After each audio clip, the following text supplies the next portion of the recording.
Hello again, Stephen. It's great to have you back with us to continue our Badvent series. I'm still finding that pun funny. I hope you are too. Evergreen. It'll never not be funny. Yeah, there's also, we could have gone for Sadvent, couldn't we? Sad vent, bad vent. Yeah. Tell us a bit more about yourself. You said last week that you were a political theologian. You talked a little bit about working with lots of churches. But just tell us a little bit more about what you're up to. Well, I don't want to. I could probably talk about that for a long time, so I'll just give you the potted history. So I'm a political theologian because when I was a younger man, early 20s, I discovered the work of Søren Kierkegaard. He was a Danish philosopher, and he was writing about Christendom, and he was attacking Christendom. So the idea of Christian cultures and Christian nations and Christian civilization, he thought this was a bad idea, but interestingly, for deeply Christ-centered reasons. So he thought that Christianized cultures actually made it less likely that you would become a follower of Jesus rather than more. Because you would associate your nationality. Like, are you a Christian? Oh, I'm white. And you look at your skin. Oh, I'm white and I speak English, so I must be a Christian, right? And that idea really resonated with me because I'd grown up in an evangelical, quite conservative, politically and theologically culture in Canada, which really strongly identified being Christian with being patriotic and wanting to win your nation back for Christ and being in charge, like changing the laws. And when I moved to England, I found myself kind of unsettled because I wasn't part of that culture anymore. But I was like, well, how do I be a Christian now? And Kierkegaard's work really helped me give sort of language to what I was describing, or I was experiencing, which was one's nationality and one's Christianity aren't the same thing. And what do you do when you realize that? And so I started to study Kierkegaard, and I went to university in order to study more Kierkegaard, and I did philosophy and theology. And I kept studying him, and I eventually did my master's on Kierkegaard and then my doctorate on using Kierkegaard to look at nationalism. So I was using his critique of Christendom to look at Christian forms of patriotism and nationalism, which leads you into politics, right?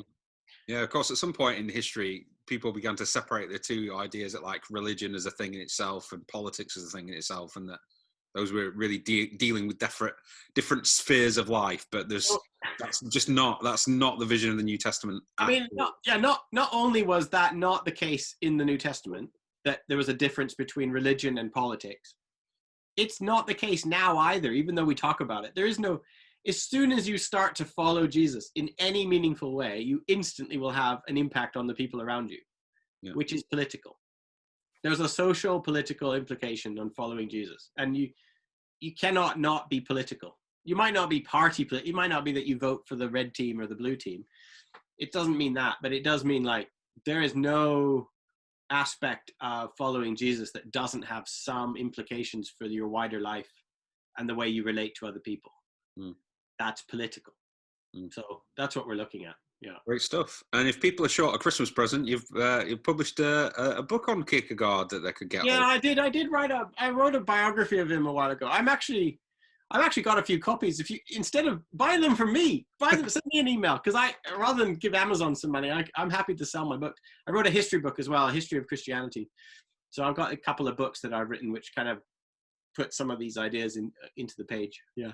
I should have given you warning of that, and you would have had a copy to wave at us.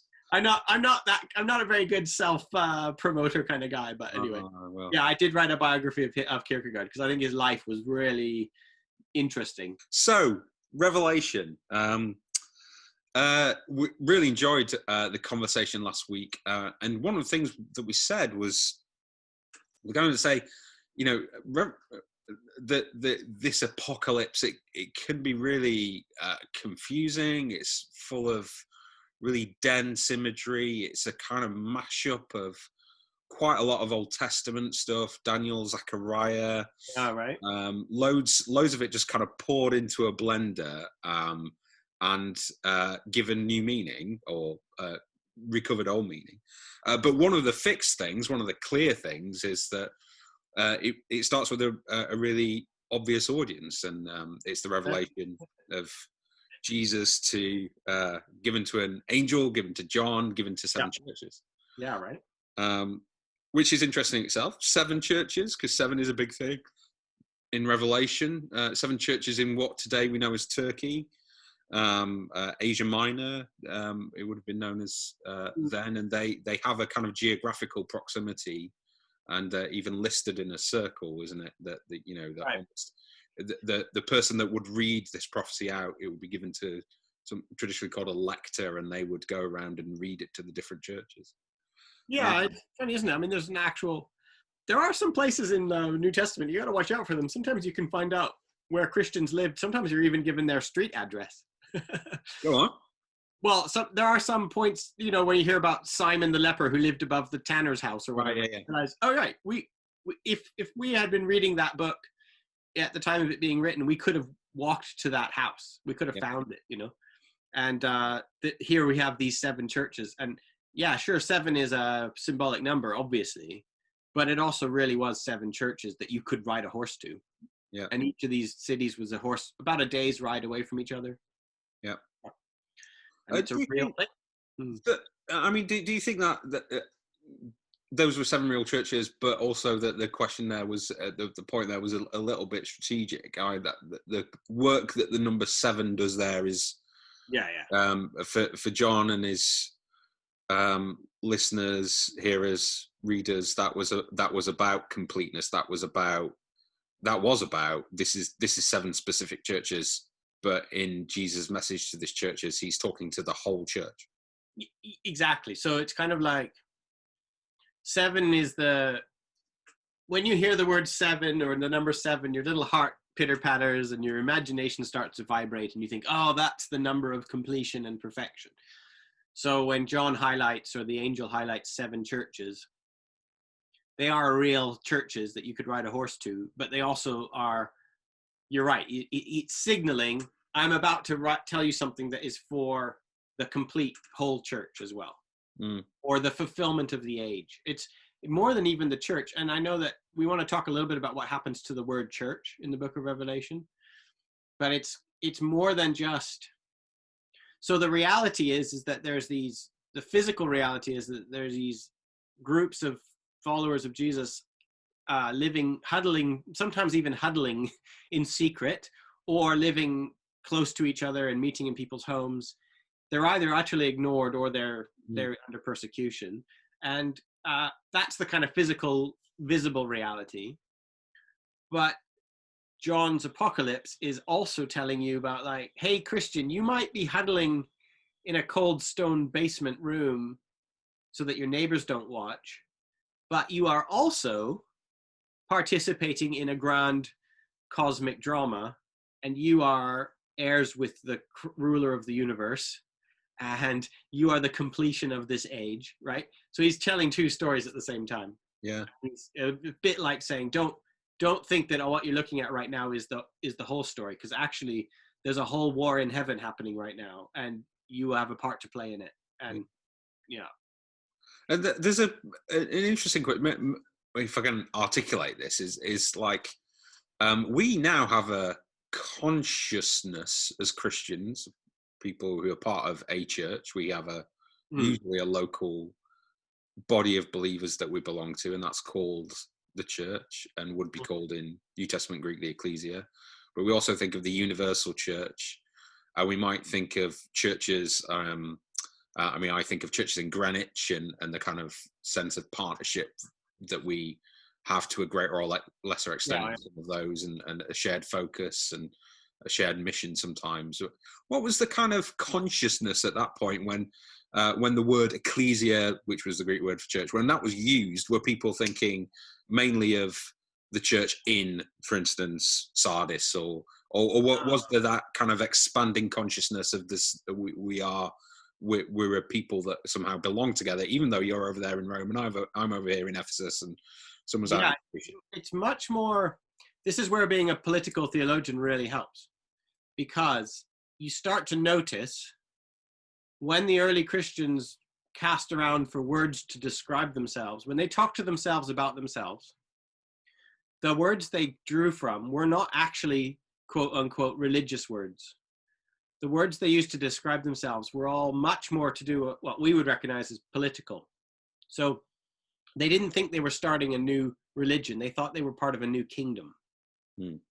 And even the word ecclesia, which now has a religious, we think of ecclesia or church as a religious word. The word ecclesia, originally to hear that word, it felt like hearing, it was the word to a group set aside for a common purpose, which was it was used as much for government as it was for religion. So synagogues were called ecclesias because they were a group set aside for a common purpose. But the town councillors meeting to figure out where to lay the sewage pipes, that was also an ecclesia, right? And so the early church, basically when they're like, well, what's the best word that describes us? They didn't call themselves a temple or even a synagogue. They called themselves an ecclesia because they're like, oh, we're a group who's been set aside or drawn out of our own lives to meet together for a common purpose. And for them, the common purpose was something to do with ruling and reigning creation as members of the kingdom or citizenship. See, this is again the language they use: citizenship, kingdom, ecclesia. These are all political words, which are kind of more of a rival to the empire of Rome than they are. So, right, the early Christians are thinking of themselves as alternatives to the empire of Rome. They're not thinking of themselves as alternatives to the religion of Judaism. And how much do we know about, I mean, I suppose that it may be the answer is we don't know very much, but how much do we know about the kind of overlappingness? So some of those people, part of the ecclesia would have been Jews who had come to believe that Jesus was the Messiah. Absolutely, yeah. But also Greeks, and so they were. And you see this all throughout the New Testament, is that the kind of joining of those kind of Jewish and Gentile communities, that was one of the big questions that the early church had to face. Yeah. How did they hang together? But could it have been that there were all sorts of overlapping like memberships, if that's a word, and or how much of a community, how much as would we see them now as a religious minority, or would we just see them as like people who were part of a new movement but were kind of still involved in the rest of life? Well, they were a minority for sure. They were also, so we know around this time that the synagogues were cursing. Around the time of Revelation being written, we actually have records of synagogues cursing Christians. So any Jew who thinks that Jesus is the Christ shall be cursed. So we know that the Jews, so everybody looking at Christianity thought that it was just another form of Judaism, right? Including the Christians. They all thought they were Jewish. So it's not an anti-Jewish religion. They thought, we're Hebrew, we're Jewish, this is what we do. And Jesus is our Messiah. But then the synagogues are now expelling Jews from the synagogues. So those believers are homeless and rootless. You also have Gentiles who are being grafted into, right? This is the language that they use. They weren't saying the Jews were being grafted onto the Gentile families. They're saying Gentiles are being grafted onto Jewish families. So you had all these Gentile believers who were now mixing with a group of people that was notoriously hostile to foreigners and that was seen with suspicion. And so they were being ostracized and excised from their home families as well, and banned from their religious festivals and temple practices. And so the Christians were two groups. They were born of homeless Jews and homeless Gentiles, and were being formed into a new people. And sometimes, by the time of Revelation being written, if it was written under Emperor Nero, which we have good reason we don't know. The answer is we don't really know, but there's a lot of good reason to think it was being written under Emperor Nero, which means that there was persecution of Christians, but it also means that it wasn't a blanket persecution. So basically the emperor didn't like Christians very much because they were they didn't worship Caesar and they were unsettling to the peace of the social order. But it was up to each individual governor of each region to really decide how much they wanted to pursue this, right? Yeah. So it wasn't like blanket persecution across the board. It depended on whether the different governors hated Christians enough to bother. Yeah. And so there definitely were some groups. And this is where the 7 churches are interesting, right? Because if you look at the letters to the 7 churches, remember, they were just 1 day's ride away from each other. And some of the groups, John will write to them and he'll say, the angel of the Lord sees the way that you have been living up under persecution. And he says, well done, right? And then there's another church, a day's ride away on a donkey. And John writes, he says, you're lukewarm. You look too much like the world around you. You've grown complacent, right? Yeah. And it's like, isn't that interesting that within a day's ride, you had one church that was being persecuted, and you had another church that was so comfortable with the world around them that they didn't look any different than anybody else. Yeah. Which tells you something about the state of persecution in Roman times. Yeah. So real variety of experience. It was a variety. And John's letter, the Revelation, is a pastoral letter to different believers living in different contexts under one empire. Yeah. Yeah, and it is a little bit unnerving. I mean, what's one of the unnerving things about these letters is that there's an idea that Jesus is kind of right there watching, you know, in the vision that John, the author of Revelation, has. Well, Jesus gives him this revelation. Yeah, and the letters themselves, probably, I think, I don't think there's any other part of certainly the New Testament. And maybe even the whole Bible, where apart from maybe the 10 Commandments, which is so self-consciously like a dictation, like this is what I am saying. Yeah, you're right.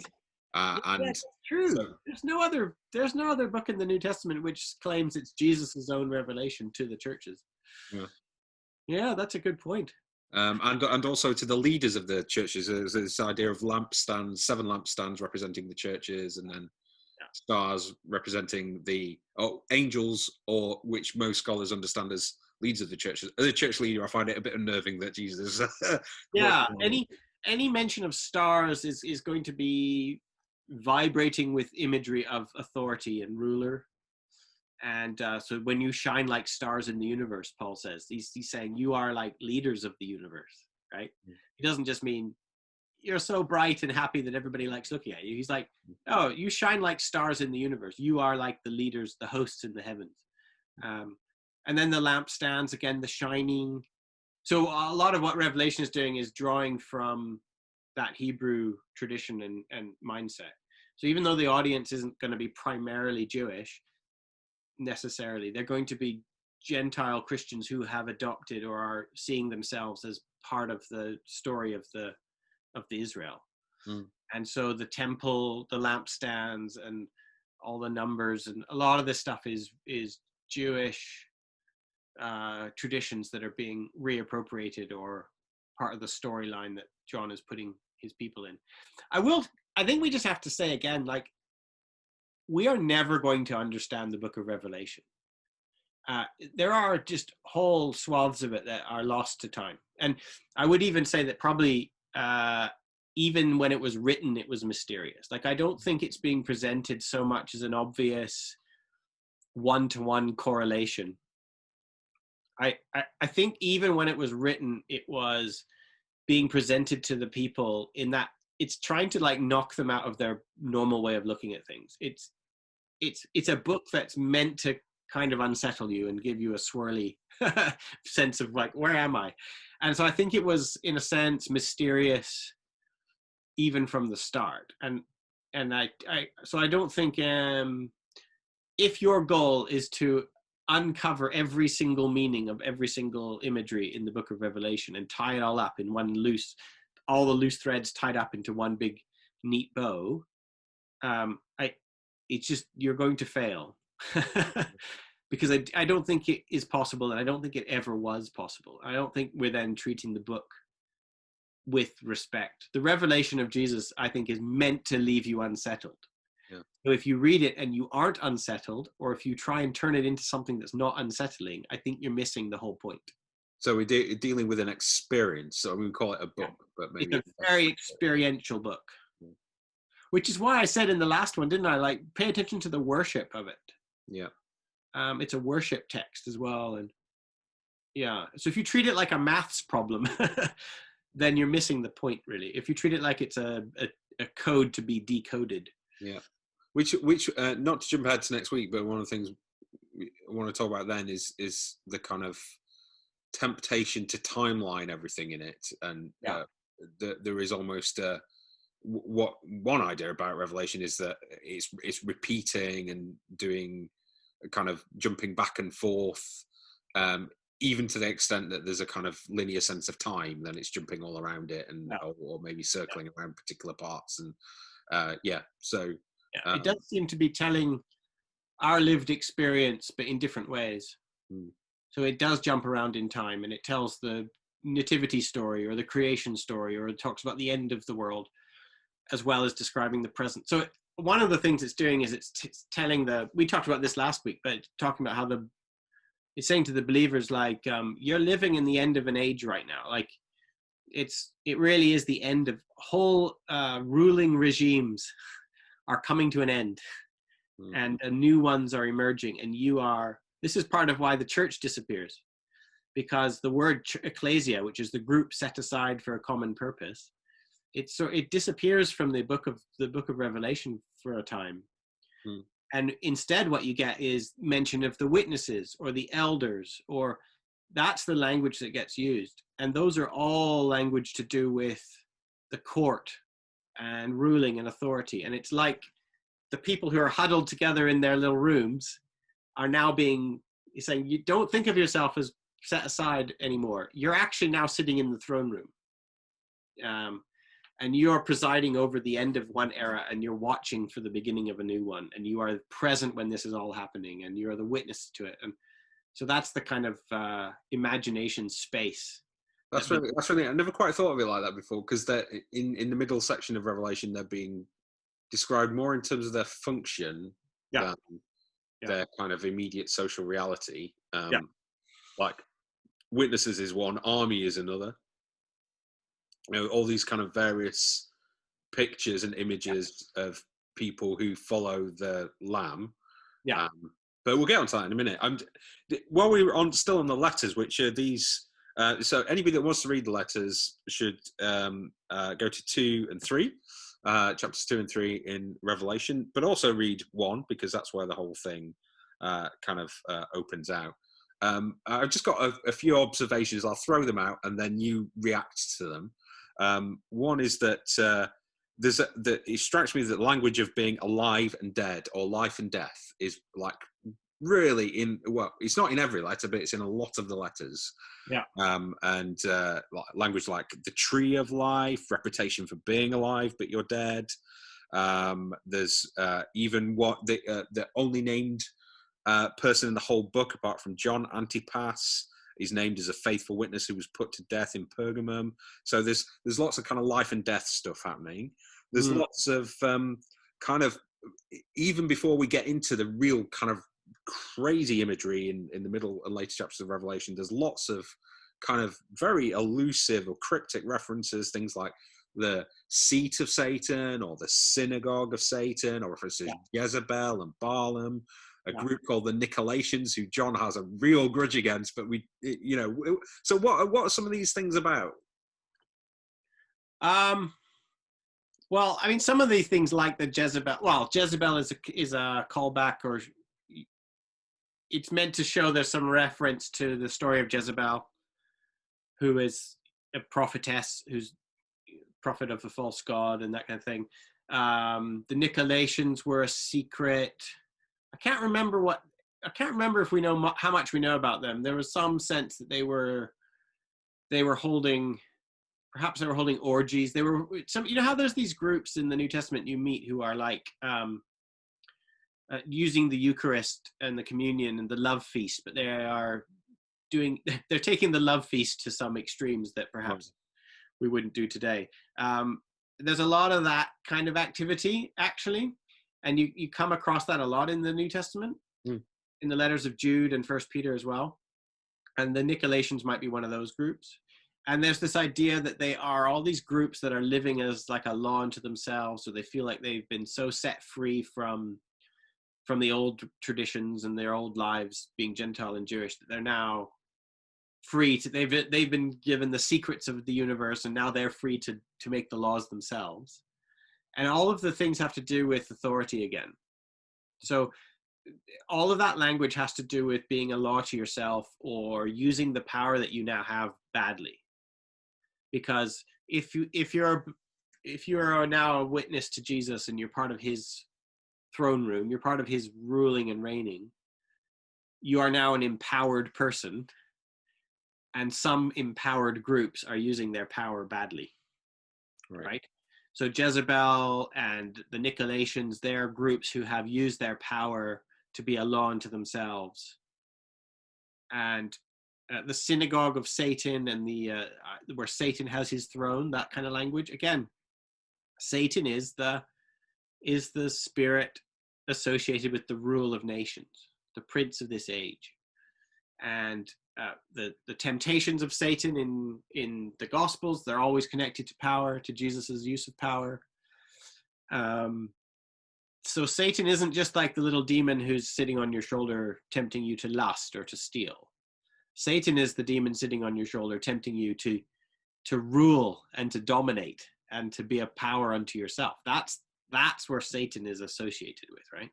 Mm. And that's where Jesus says, I saw Satan fall like lightning, when Satan's power over the people is broken. Mm. So when you see Satan, and this happens in the book of Revelation. The book of Revelation is all about the overthrow of ruling powers. And Babylon and the whore of Babylon and the beast and Satan, these are all groups associated with different forms of power and domination. Yeah. And Satan is associated with that. Yeah. Yeah. Although in the letters themselves, it's looking like, basically looks like Satan is still in control. Like there is still, in all of this, there is like Jesus saying, I literally says at one point, I know where you live. And I can see what's going on. Yeah. And I can see that you're hurting, which is encouragement. But I can also see that you're compromising. Yeah. And maybe that's what some of the references to, like Balaam, that kind of like sense of compromise with a wider culture. Yeah. And there's stuff in there about eating food sacrificed to idols, which feels like it's along those lines, but also just kind of straight out sexual immorality. Yeah, and even that stuff about sexual immorality and eating food to idols, a lot of that has to do with being at home in your common or in your home culture. So the food sacrifice to idols would be a practice of like festivals. There'd be these festivals. It's like every human group, we have them now. We have yearly festivals. We have Christmas festivals, or we have Easter. Or we have these like markers in our year, which everybody participates in, right? And in some of these Roman Gentile cultures, some of those festivals would be different feasts devoted to different gods, and they'd be just part of the cycle of the year. And at some of these festivals would include things like orgies. And to attend a banquet where you're eating meat sacrificed to idols, just part of what you do would be engage in some of these orgiastic type activities as well. And so a lot of the Gentiles are being asked, when they're being asked, don't participate in food sacrificed to idols and don't participate in sexual immorality, it's not just literally don't have sex. It's don't participate in the common culture around you. Mm. So it's being asked to come out of a group or to not be too comfortable in that group. Mm. Right? Does that make sense? So it's not saying, hey, you Gentile, practice a private form of sexual control. Yeah. Abstain privately. It's saying, hey, you Gentile, we want you to very, very publicly not participate in stuff that everybody around you thinks is what you need to do to be a good member of our society. Yeah. And again, it has to do with like, because this present age is gone. Like this is what's happening in your cities, in these 7 cities, is part of the rule of Satan. It's part of the present age, which is defeated or being defeated. So make sure you're on the right side. Yeah, yeah. So which brings me to, like, one of the things that I was thinking about last week was that, um, that this is a letter, or letters to 7 churches, the church, the complete church, the sense of like, we can find, should there be a sense of we can find ourselves in these, that that these same kind of warnings and encouragements belong to us, and how would you kind of unfold that for well, I don't know, a relatively small community in Southeast London? Yeah, well, I really like the point you made right at the beginning, which I'd never thought of before, but the idea that the 7 churches also represents or makes you think, oh, this is for everybody, because 7 means the completion. 7 means everyone, the wholeness, right? So when you write a letter to the 7 churches, you're also writing a letter to all the churches. And I dare say we can all find ourselves in one of those churches. Like, we can all find ourselves either being lukewarm or much like everybody around us, or being persecuted, or using our power wrong, right? We can all find ourselves in one of those situations. And that's part of what the letter is designed to do, for sure. So it's not meant, it doesn't mean that the letter is not relevant to you if you're not one of those 7 communities. But likewise, if you don't pay any attention to the 7 communities at all, then your reading of Revelation goes flying off into fantasy, like Lord of the Rings territory. Yeah. Start to read it as if it's a fantasy book, or you're not reading it as one, but that's basically what you make of it. But if you realize, oh, everything we're about to read now in the rest of the book of Revelation is actually about people of God whose identity has now been changed, and they're no longer contributing members of the rule of Satan. They're now contributing members and witnesses and co-rulers with the rule of God. Yeah. And everything you're about to read is related to, in some way, to how you're using your power. Yeah.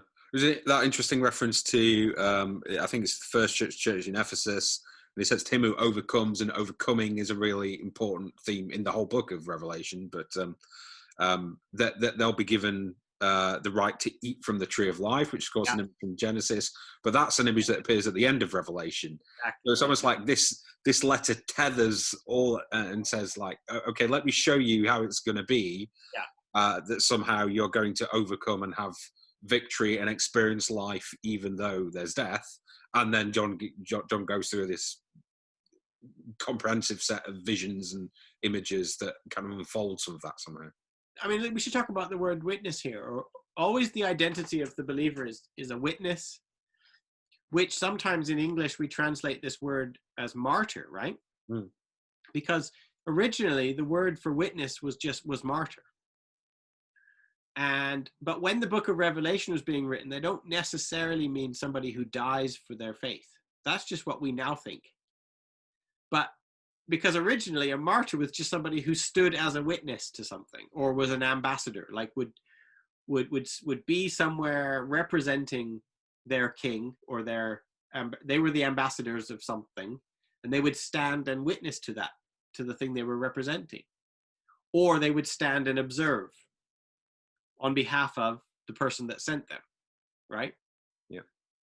And because early Christians called themselves martyrs, witnesses, they got killed for that every once in a while. And that's how come the word martyr now is now associated with dying for it.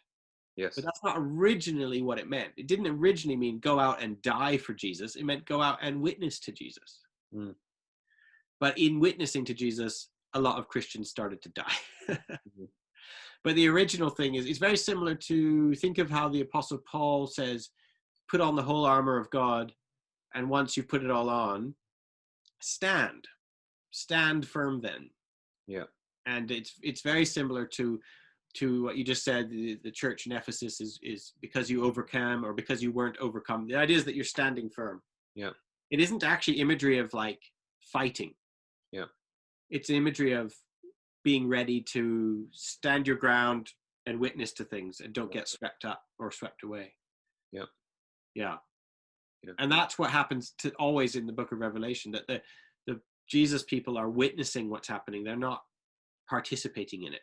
And if they start to die, it's because it's about power. It's because it's about deposing powers, or deposing them.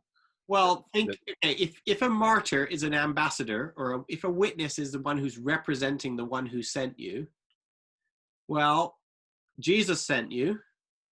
What happened to Jesus when he was up against the powers and principalities? Yeah. Well, they killed him. Yeah. So sometimes being killed is the way that you represent.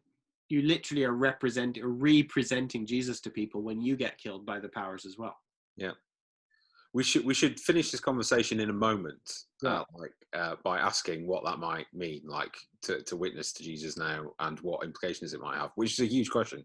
But I just thought one of the things we could usefully talk about is one of the really strange chapters in the middle of Revelation that actually, although this language of the church disappears, and it's really noticeable that after the end of chapter 3, you don't hit the word church in its English translation for like the rest of the book until chapter 22.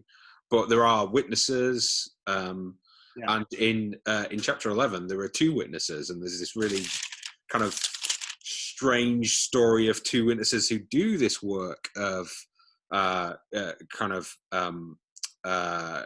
he says that they are empowered. We've talked about power. They're kind of empowered people. They have power to shut up the sky so it won't rain. There's kind of Elijah imagery in there. They're giving testimony. They're saying something about Jesus, and then they are attacked by the beast from the abyss. One of the big kind of images of evil and demonic evil, the basically that's Satan, and then they're just left dead in the street, and there's a little Christmas tree.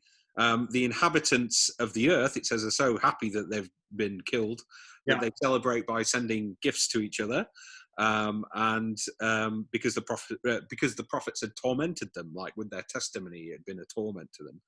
And then they're dead for 3.5 days, and then they raise up, and then they're taken to heaven, and then people begin to repent, which is just such it's like, what's interesting about it is it's a bit of an abstract from some of the stuff that's going on around, but it's a really odd story, but it is a story about witnesses. I mean, I'll just tell you really plainly, I don't know what actual events this is referring to. Like, I don't know all that. I mean, I guarantee you there are people who've written whole PhDs on this, right? And there'll be no end to it. But it looks to me, based on how I've been trained to read the book of Revelation, it looks to me like there's probably, those 2 witnesses are probably going to be groups of people, or maybe specific people that are recognized by the earliest churches.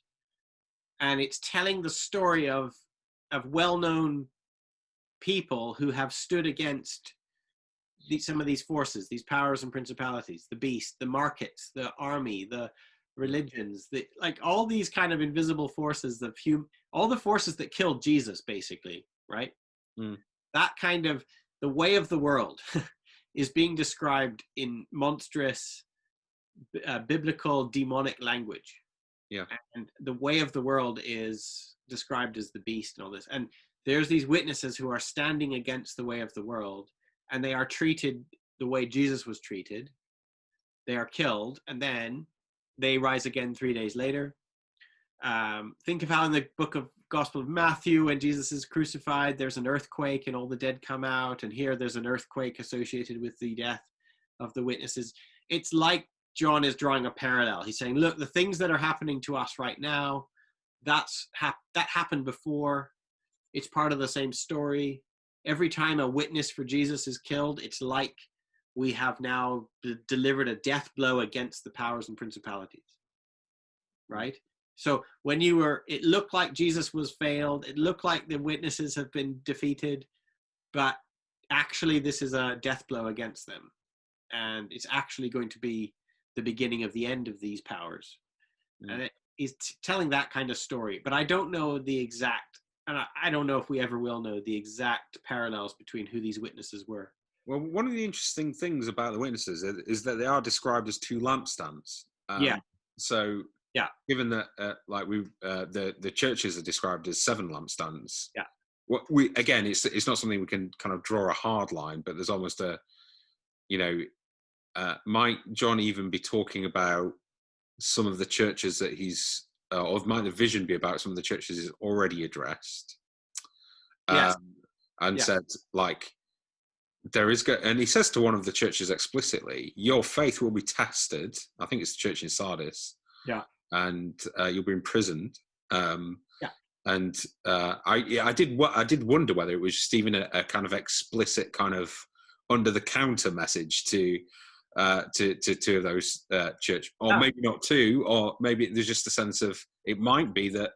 I mean, there are all sorts of kind of pairs in Scripture, Elijah and Elisha, or Moses and Aaron, Yeah. and these two figures have. So there are all sorts of kind of resonances with those, at least Moses and Elijah.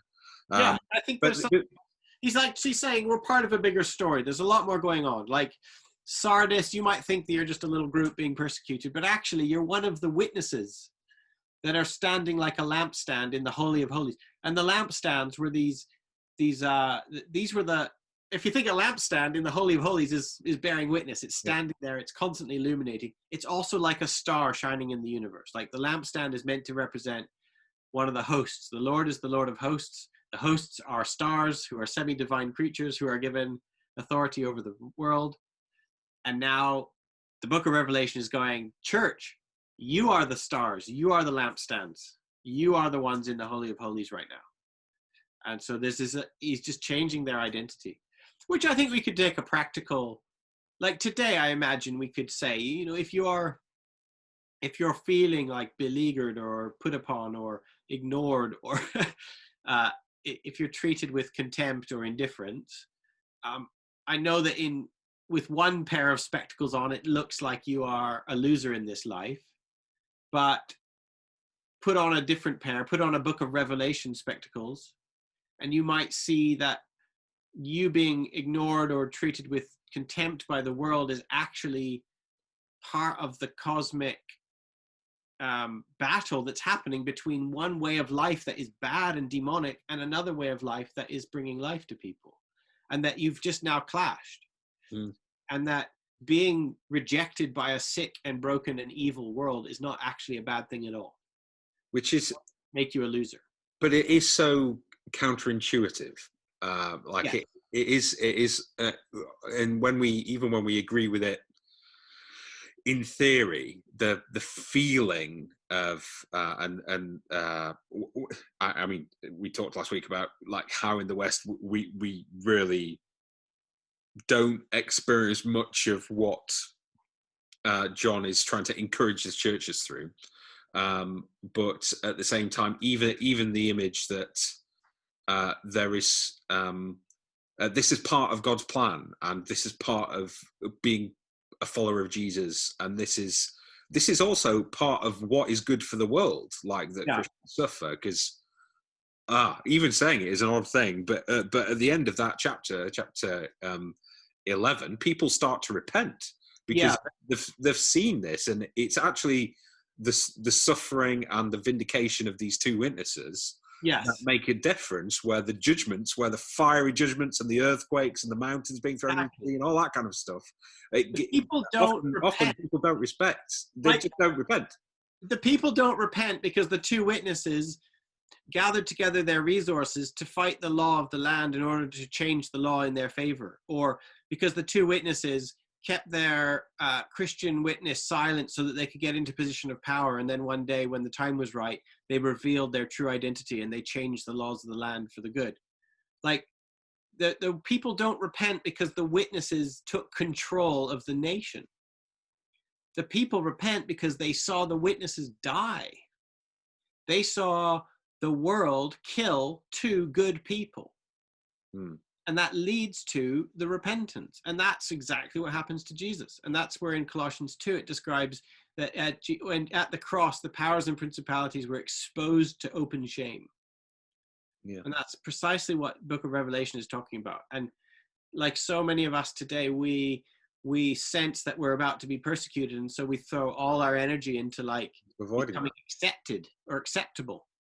Yeah. Not realizing that actually maybe being accepted by an evil world doesn't exactly make you good. right? That maybe sometimes really being seen to be different from other people is actually exactly what people need to see. It's like we're the alternative kingdom.